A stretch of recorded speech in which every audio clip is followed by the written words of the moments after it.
Okay, Joanna.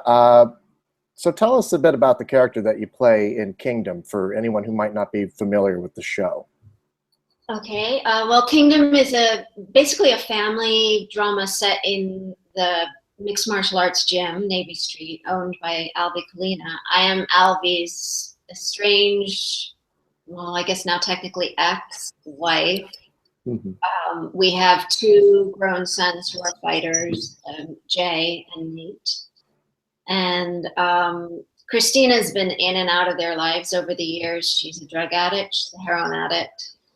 And when we first meet her in season 1, she's working as a prostitute. I think she's kind of been all over and fending for herself.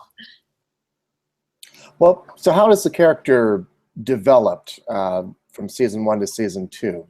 Because in the first episode of the second season, she's working at a fast food type restaurant, trying to get her life back together and reconnect with her sons. So talk a bit about how your character's developed. Well, when we first met Christina, she was literally on the street, and we see that Jay has been in touch with her, and he pretty much kidnaps her, throws her in the back of a truck, and locks her in a room and forces her to detox. Probably not the most advisable way to do that, but we see her the results in season 2. We pick up where she's clean, she's trying to make a go of it, she's trying to be respectable and respectful. She's gotten the only job that she really could manage. She's not qualified for much, so she's got a job that basically she's working with high school kids in this fast food restaurant. It's kind of dismal.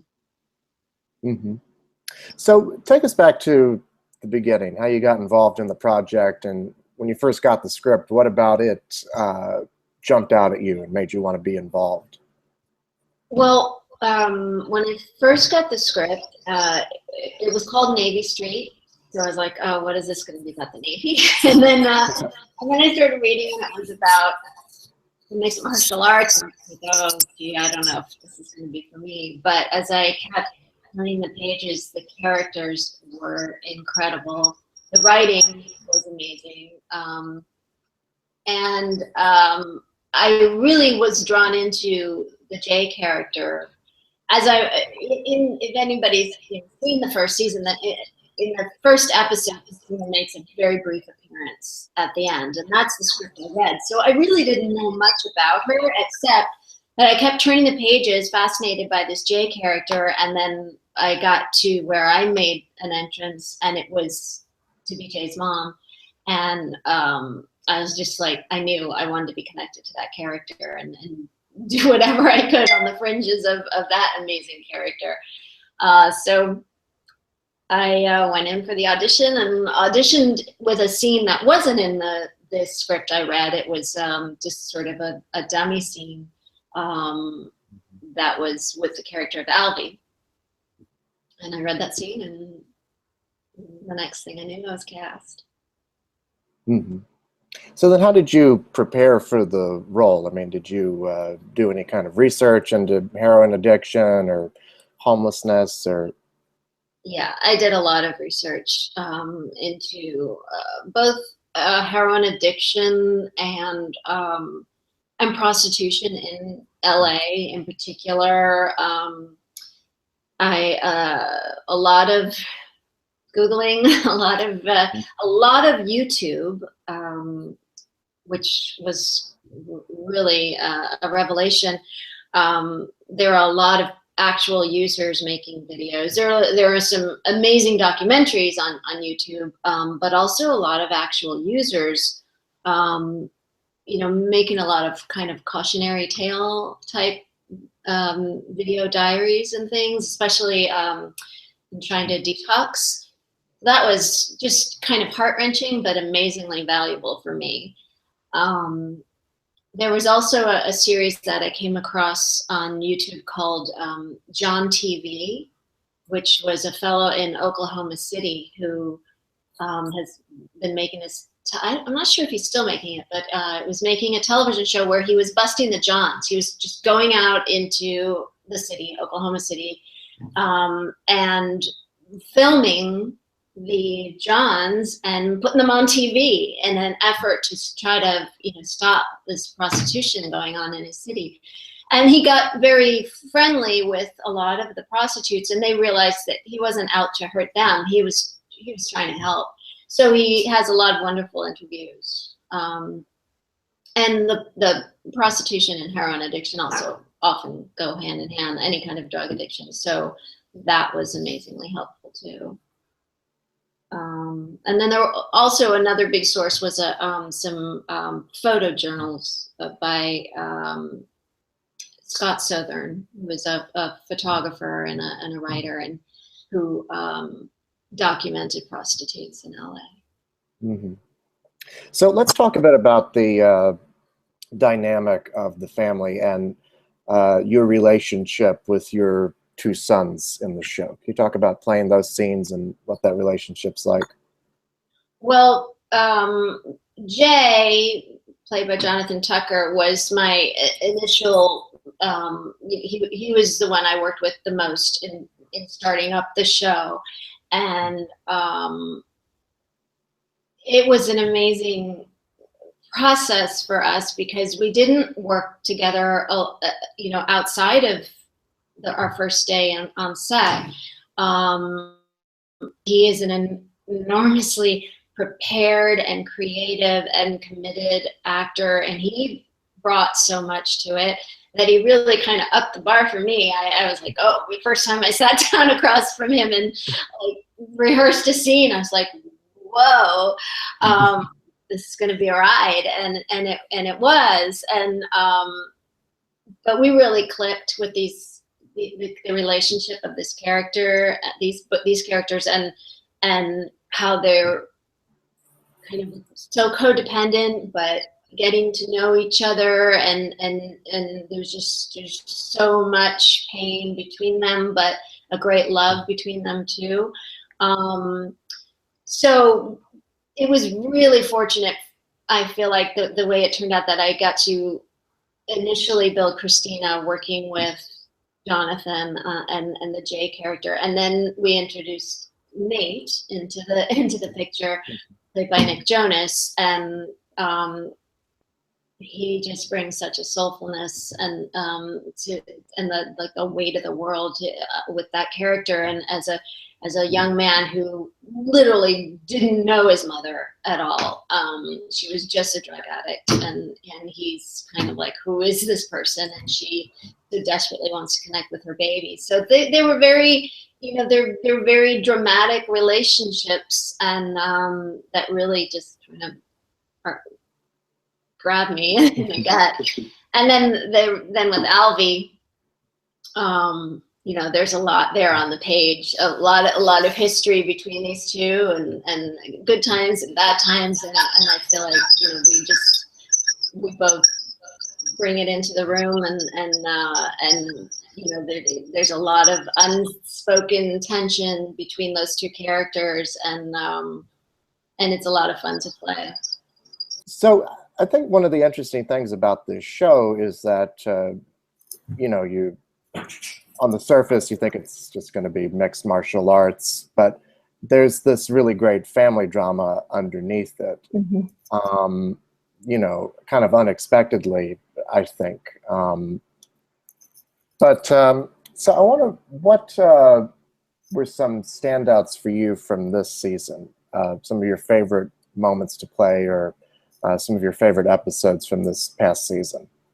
From the past season, now I have to make sure I'm talking about the right season, because we're about to air.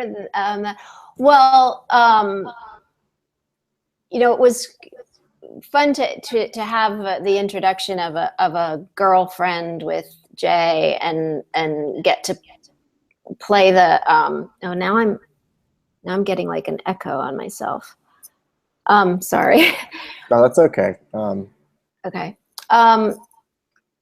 It was a lot of fun to play with the Laura character, and play this sort of territorial thing with Jay, and having another woman introduced with him and into his life, and you know, she needs Jay enormously. Christina does. He's her whole reason for being, and then to see how she reacts when suddenly he's like falling head over heels and totally obsessed with this Laura character, that was really, really interesting, and gave a lot more insight into their relationship. Mm-hmm. So you mentioned you guys are about to come back on the air, I think a couple of weeks from now, June right? 1st, yes, June 1st. Yeah. So you guys took kind of a hiatus between, it's a part of the second season, is that right? Or is it? Yeah, I guess they're calling it 2B. So we had a 6-week break, just a little hiatus in between, so that they could catch up on the writing and be ready to shoot another 10. But it's another 10 episodes. Okay. So you don't have to give anything away, but what can we kind of expect from this next group of episodes? Well,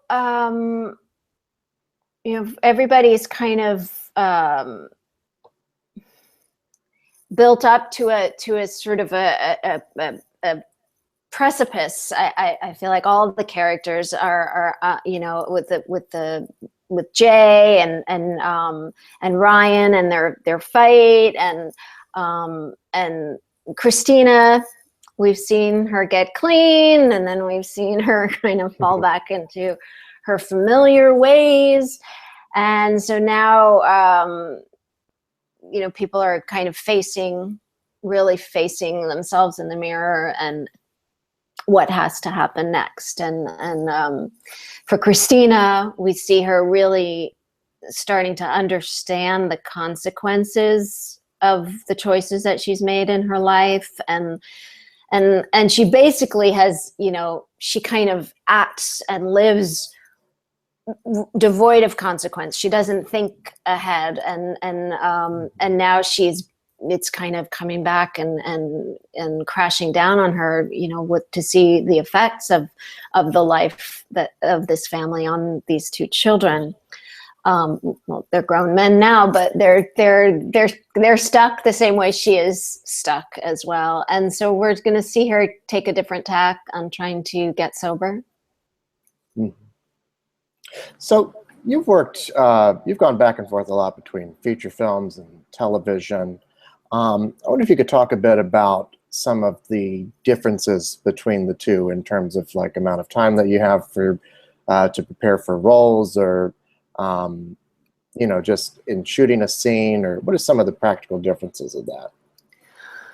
Well, it's the differences have kind of shrunk in the last 10 years or so, you know, just with the advent of the amazing video cameras. Now they make everything go faster. You don't have the length of time for lighting setups that you used to with film cameras. So when you are fortunate enough, and I consider it fortunate, to actually work with film, real plastic going through through a machine, that tends to be a longer process of lighting and setting up and the technical aspects, and you kind of, you know, have more time on set to kind of rehearse or, you know, think things over. And but you know, these days, whether it's film or television, it goes pretty fast.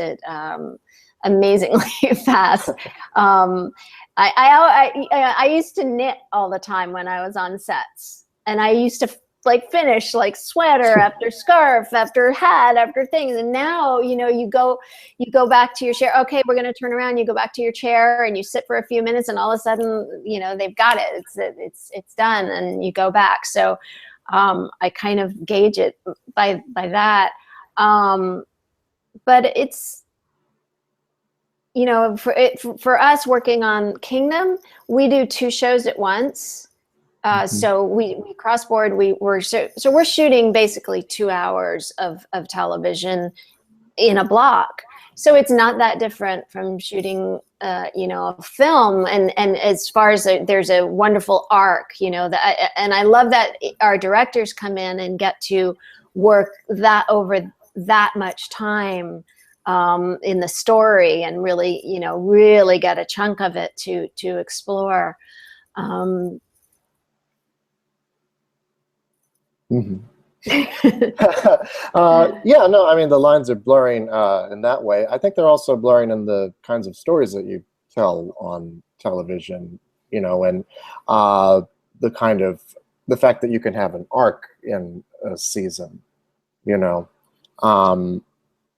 very different from, I guess, the way that episodic television used to be. Well, yeah, I mean, there's always been, you know, the dramas, and then, you know, the procedurals. But I think procedurals have sort of, they were king for a while, where something different had to happen, something exciting had to happen every single week. And our show, and I think with a lot of the shows on the newer platforms, you're afforded the time to invest in characters, and you know, we're, like you said, we're saying before, this is a show set in the world of mixed martial arts, and yes, we have great fights going on, but it really is a character study of a family and of a certain type of person who is drawn to the world of mixed martial arts, and what they might be working out from within there in the cage. Mm-hmm. Yeah, you know, speaking of those new platforms, you're kind of on the ground floor in a sense, since you were in House of Cards when that first came on the air. I think you're in the first 2 seasons. I was in the second season. Second season, right? Yeah. As your first lady, right? That's Trisha Walker, First Lady Trisha Walker. I was already a huge fan of the show from the first season and binged it as soon as it came out. I thought that was an enormously exciting new way to have television be released. And so I was really thrilled to find myself on the second season. Mm-hmm. And you got a SAG nomination from that as part of the ensemble. Yeah. That was really, really exciting. So thank you so much, and congratulations on the show. It's really terrific, and it was a real pleasure talking to you. Thanks so much. Welcome. Have a great day. Bye. Bye.